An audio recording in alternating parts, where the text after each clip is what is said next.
Now, Patrick, you've been looking back, haven't you? Not in anger, I hope. No, actually, in celebration. And like you, Martine, I have pretty much no interest at all in boxing generally. I couldn't tell you who's the heavyweight champion. Funnily enough, I met Anthony Joshua, who was one of Nigeria's great hopes, but that was only by accident.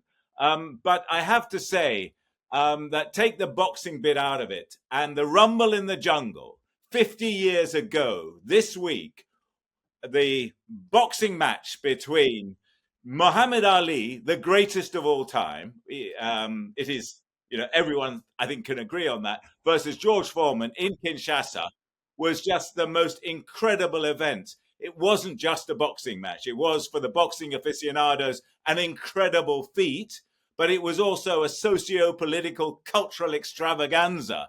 There was the biggest sporting event in the world in 1974 happening in the capital of Congo, in Kinshasa, under the guidance of Mobutu Sese Seko. So, I mean, you've just got to see it, folks. Just go and see the movie When We Were Kings. And if you're really, I actually read the book called The Fight by Norman Mailer, which takes you through blow by blow the entire training session. He was embedded with Ali's camp and all the rest of it. Takes you through all the drama.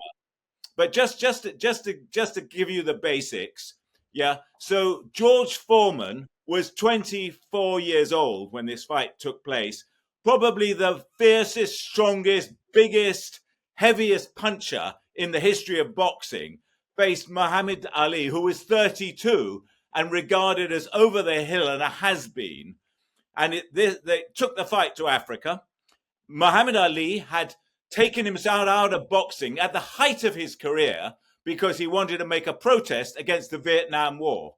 And he was an anti-Vietnam War campaigner, lost his heavyweight championship and probably tens of millions of dollars in the process, and then eventually came back. And this was his sort of comeback fight.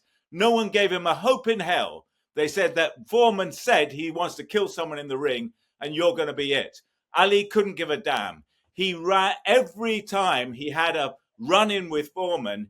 He got the better of Foreman. He told him he was going to whip Foreman's ass in a bar in New York. Then he came to Kinshasa and he said, George Foreman's got a German Shepherd dog. He brought 2 German Shepherd dogs to Kinshasa before the fight. All the Belgian colonialists had German Shepherd dogs. So Ali went around saying that George Foreman is a Belgian. And to be a Belgian colonialist in Congo is about the worst possible insult you could have. So all the kids in Congo said, Foreman's a Belgian. And Ali,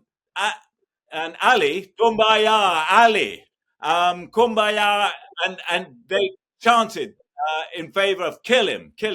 And so he had the people on his side, and he boxed the most incredible match by his rope-a-dope tactics. He allowed Foreman to punch himself out for 8 rounds, came back and knocked Foreman literally cold, at least for the requisite 10 seconds.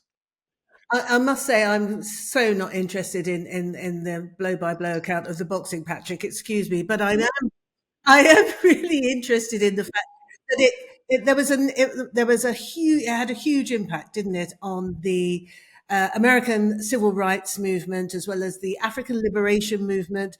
As you say, Zaire was 10, 12 years just out of colonial rule from the Belgians, and everybody on the continent was trying to shake off the vestiges of colonial rule, weren't they? And so it gave a huge impetus, didn't it, to sort of black power and black rights, if you like, the world over. I just wonder why so many black men have to sort of dedicate their lives to beating each other up. And it actually causes brain damage. So, boxing, not very impressed. Why can't they play tennis? Because it's a way out of poverty, unfortunately, isn't it?